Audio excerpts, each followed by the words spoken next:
This is OFA Team Talk, an Oxfordshire FA production. This week on OFA Team Talks, our development manager Mike Thurlow sits down with England CP footballer Harry Baker to talk disability football, David Beckham, winning the Golden Boot for England and inspiring the next generation. I'm pleased to be joined by Harry Baker today. Harry is an England CP footballer and a local lad from Banbury. So how are you, Harry? I'm very well, thank you. How about yourself? Yes, doing very well, thank you. Very well. So first of all, just interested to know how you've been keeping busy throughout this lockdown period. Yes, it's obviously been a very strange time for everyone. So yeah, I've been training hard, lots of back garden exercises and home workouts is what we can do, but still the main focus is getting on the plane for Nations League next year now it is. But so yeah, that's just keeping busy for that. I'm very fortunate that I'm still in schools, working as a youth activator, so brilliant. I'm quite busy. You touched on the competitions and things, which we'll touch on a little bit later on. But first of all, just interested to understand kind of how you started your journey as a footballer. Yes, I started very young, loved football from a very young age, and it wasn't the best of start. I had a lot of turmoil with lots of clubs, probably because coaches didn't understand what cerebral palsy was. And then fortunately I had a very determined mum who was like, "You're not quitting," and she pushed me, and then thankfully I started playing, joined my school team, and I moved up, won an award. And I was scouted for Northampton Disabilities, which is where I had my first experience of disability football, and I couldn't believe the standard. It was incredible. At first I was very much like, "Oh no, I play mainstream football, I don't need to play disability football," but the standard was incredible. And then from there I was very fortunate, I got scouted for the West Midlands cerebral palsy team, and I had a few years there. And then 15, someone got injured for the England under-21s, and I took both chances by the horns and got picked for my first home nations when I was 15, and then since I turned 16 I was moved into the first team, and I've been in there ever since. Oh, that sounds absolutely brilliant. Sounds like you had a difficult start. So what was the kind of the main challenges that you had starting off?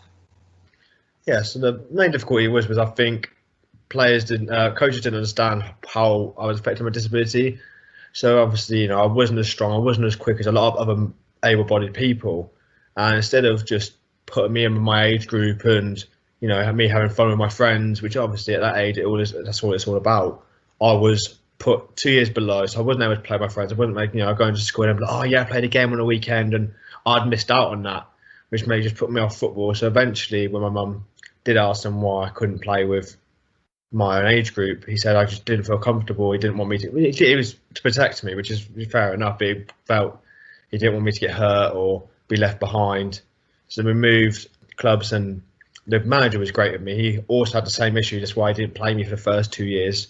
First 2 years, I went to every game all over the district, and Mum was travelling here, there, and everywhere. Must have cost her a fortune in petrol, but she, took me. I didn't play, and I was like, I don't want to support me. I was like, I don't want to play anymore because I really want to play. That's all I wanted to do. I really want to be playing a competitive scenario.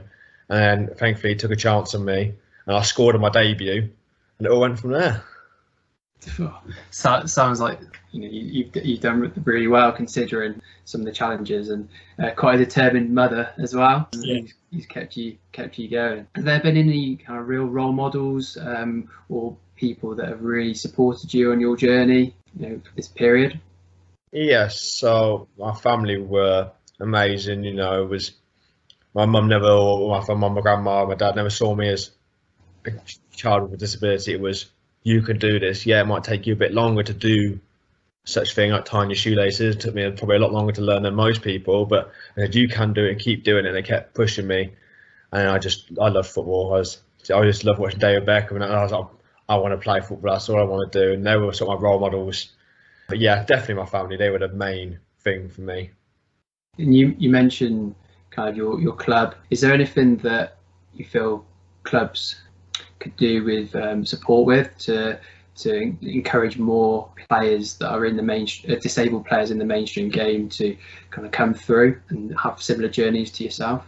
Yeah, I think that a lot of coaches do brilliant work with all kind of, and have very inclusive clubs. But I think it's just making sure that clubs and coaches understand that people with disabilities have different ways, and just need to ask the child or child's parent on how they cope, what they struggle with, and they can just adapt sessions for them. They might not be able to do everything the same, but I'm sure a lot of kids will be able to. And I think it's really important to have a link with a disabled club. I was very fortunate that the way I was and the way I'm affected, I'm not very severe, so I could handle myself against a lot of mainstream people. So it meant that I was pushed more then. But it's also having that support where, so there are some people with disabilities who don't want to play mainstream football because it is a bit tough. So having that link with a disabled sports club with a pan disability, then they can, instead of losing the kid in football, so they don't want to play anymore because they feel demoralised or downhearted, they can just join a pan disability and find lots of players just like them and have lots of good fun. If you could give a piece of advice to any young people that have any form of disability that were thinking about giving up or weren't enjoying they were in mainstream, what would that be? I'd say, think why you started. Obviously you started because you have a love for the sport, and yes, it can be difficult. I've had lots of troubling times. I've had lots of times when I was younger, but even now in my adult life with football, I've had times where I've fallen out of love with the game. But you've got to keep going, keep working hard, and eventually you'll get your reward.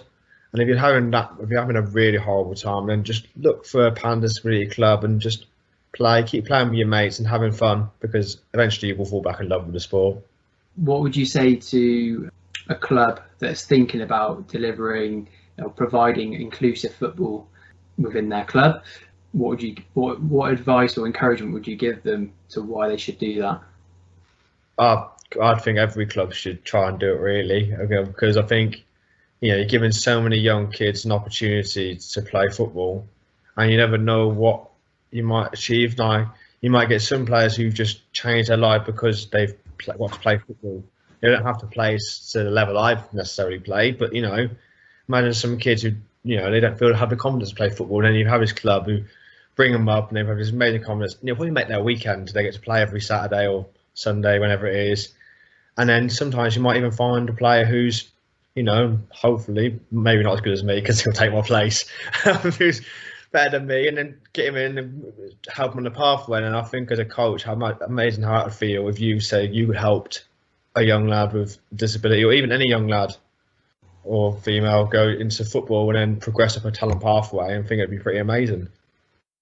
Definitely. And you mentioned kind of improving your players' confidence. Interesting to know what impact, apart from obviously you getting better at football and progressing through the pathway, what other impacts has football had on you as a person? It's had a huge impact. I think, when I was younger, I really struggled to accept my disability. It's something that I'm going to have to live with for the rest of my life. So, at the age, I was like, why me? Why have I got to be the one with the big calipers on? Why have I got to wear big boots? Why do I walk with a limp? But then playing football just made me feel like, oh, I'm just like everyone else. It's fine. And it boosted my confidence massively, helped me open up and be honest about, but also helped me open up my disability. So now I've hopefully, throughout life, told loads of people about my disability, and had loads of lads who don't have disabilities going, oh yeah, I've got a friend who's got cerebral palsy, and they get a better understanding of people with cerebral palsy, because sometimes there is a stigma around some disabilities because people don't know haven't been exposed to it. And for me, it was creating my communication skills, boosting my confidence, and help my social network. I had so many more friends just from playing football. I don't know what I would have done without it, to be honest.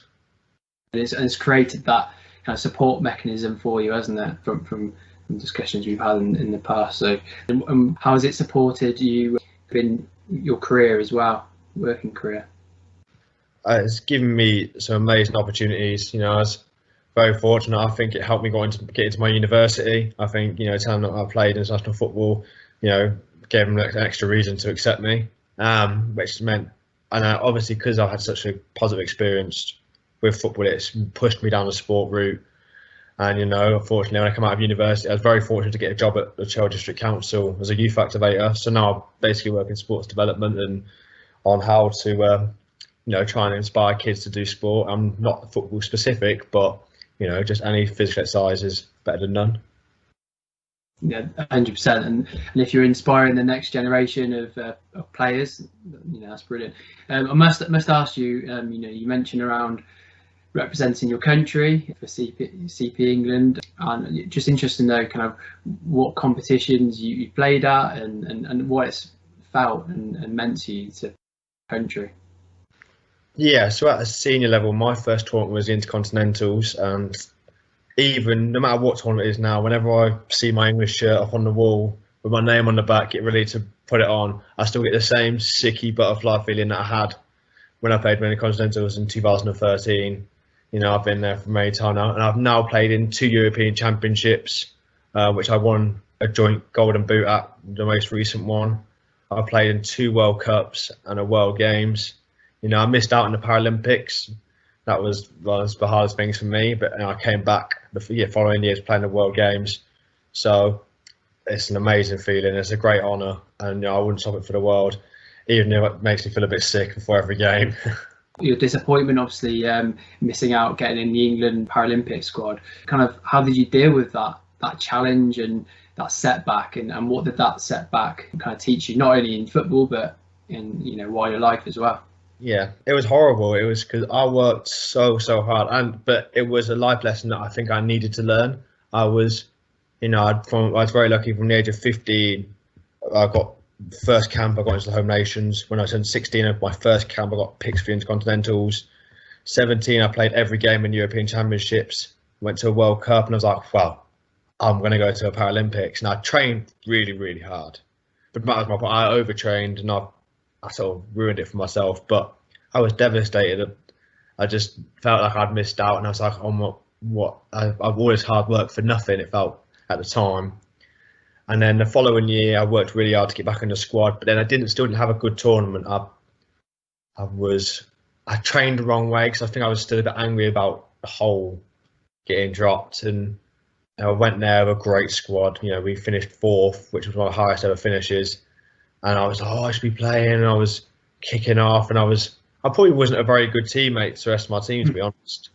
And then I just had a look at myself, and I was like, and I think, at the time we had Jack Rutter, Matty Crossan, Liam Irons, great players, and Martin Sinclair, who all sat me down and went, you're a great player, just think about it. And I changed the way I trained, my diet, and the following year I came back and I won a golden boot. So they do talk some sense. No, that's absolutely brilliant, and it shows that you've turned that that setback and that disappointment into a positive experience, which is really inspiring.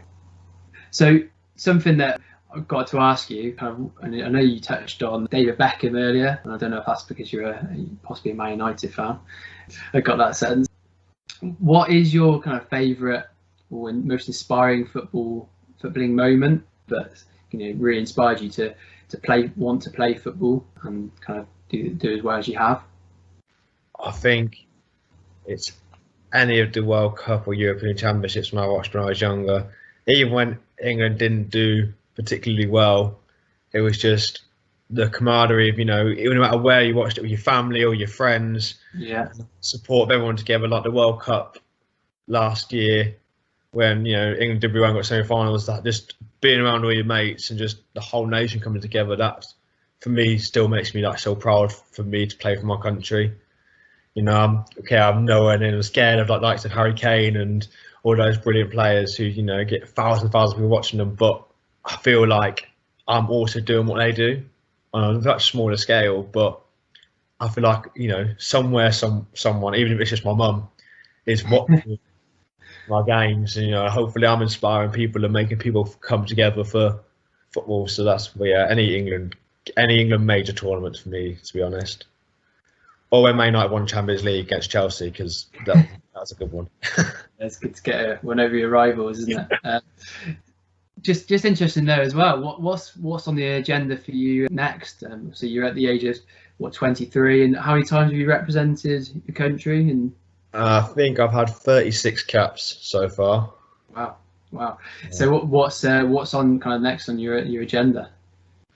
So we were meant to go to Sardinia this year to play in the Nations, I think we're in the Nations Cup because they've split into two pots now. So Nations League's for the bottom half of the table and Nations Cup's for the top half.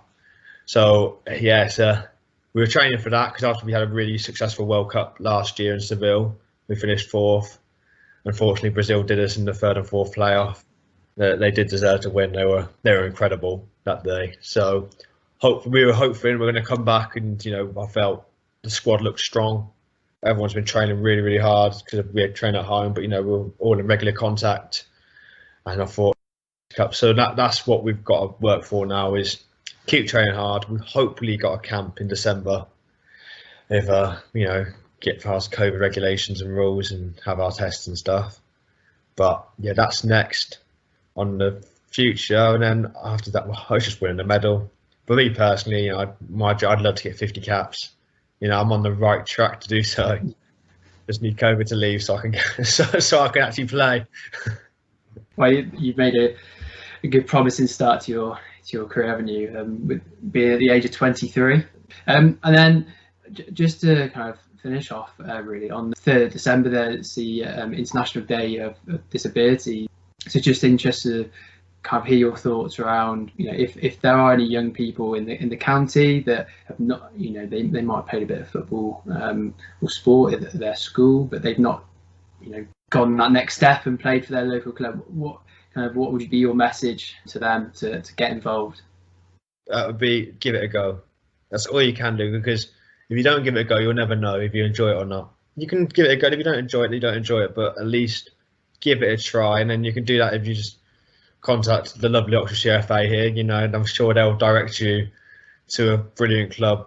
If there's a pan, and obviously you probably know better than me, but they can direct you to a mainstream club or a disability club. There's lots of opportunities around for anyone with disabilities. So I think, just give it a go and try your best. That's it, and the disability game is growing. As you're aware, we've got the Bobby League that operate in Oxford, and we've got a new CP session in Summertown Stars, and I know you've been in communication with them, haven't you, recently? And we've got obviously pan disability sessions up in the north and in Banbury, and a new session in Bicester. So, like you say, it's really promising, isn't it? The growth of disability football in Oxfordshire and in the surrounding areas. So, it's really positive, isn't it? Yeah, there's, like you say, there's lots of more opportunities coming around. I remember when I was years ago, I didn't really know much about disability football until I was probably about 13, 14. And now, there's lots of more brilliant opportunities coming around thanks to the likes of you, the Oxfordshire FA and stuff, creating these opportunities and the club supporting this. So hopefully, we can get some more young players playing and inspire the next generation to come take my shirt so I can retire. So thank you for your time, Harry. As always. It's been brilliant talking to you. I look forward to keeping an eye on your career, and also, you're inspiring many local players across the county. We'll catch up with you soon. Yeah, see you soon. Cheers, Harry. Cheers. This has been an Oxfordshire FA production. If you'd enjoyed this team talk, like, comment and share, and check out our playlist for future episodes.